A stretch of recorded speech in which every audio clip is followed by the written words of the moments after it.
Today we are in the City of London. St Paul's Cathedral is behind us. Now there are actually 35 Anglican churches in the City of London and 52 places of worship. And today we are visiting one of them. It's known as the Wedding Cake Church. It's St Bride's Church.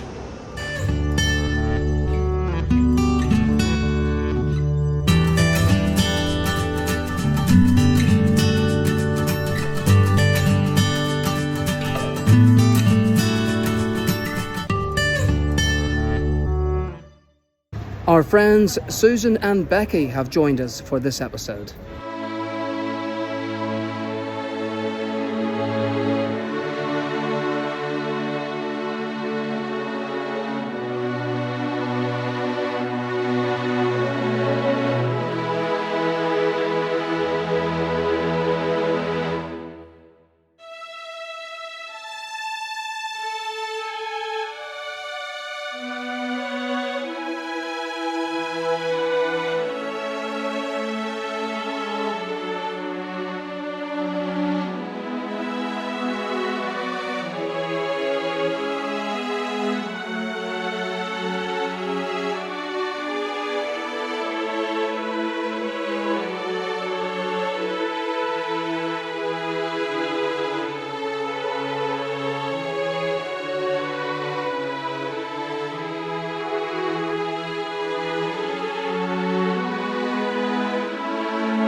So Susan, what can you tell us about St. Bride's? Well, it's a really special church for journalists, and that's what drew me to it when I first arrived in London, because it's a church which is on Fleet Street, but it was also connected to the Caxton Press. Wow. And even up to this day, it's a church specifically for journalists and photographers and people who are providing the news, and it's got a special place in the heart of all the people associated with the industry. St Bride's actually dates back to AD 180, and down in the crypt there is the remains of a Roman pavement. The conjecture, but it does mean a building was there at the time, that it is very common for sacred buildings and places of worship to be built successively on top of each other. So this was the site of a sacred well named Bridewell. St Bride's has been rebuilt many times. In the Great Fire of London of 1666, it was totally destroyed, which was recorded by Samuel Pepys in his famous diary. And Christopher Wren was persuaded by the church wardens over dinner in 1671 to take on the job of rebuilding St Bride's as one of the first post-fire churches after the Great Fire. The link with the journalism is even more fascinating. They first began printing press when Caxton, who's so famous, invention of the movable type of printing press, and his apprentice Winking de Boord, can you imagine? Or probably said Wine King. Anyway, relocated his printing press here in the churchyard in 1500. It grew as the emerging profession of journalism was established. the national base of in this parish. And the news industry may have moved from Fleet Street, which it has over the years, but St Bride's remains the spiritual home of news and media journalists. An annual commemoration service to remember and support journalists, camera crew, photographers and support staff is still held every year.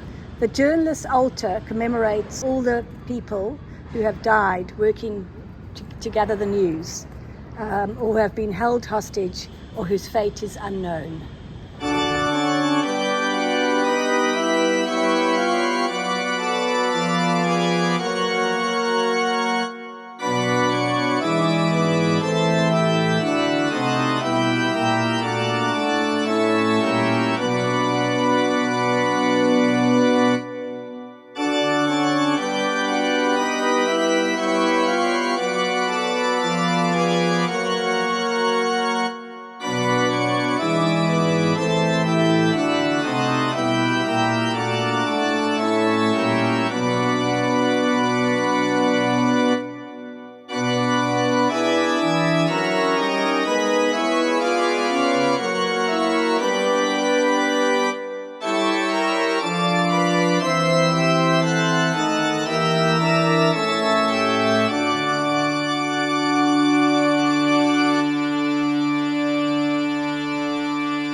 Shine a light on our YouTube channel. Subscribe to us, Paul and Marcus, on YouTube.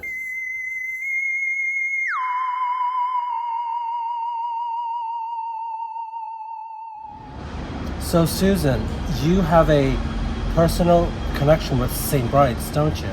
Well, I came to a memorial service for a colleague who I used to know in Johannesburg and then was working in London with me.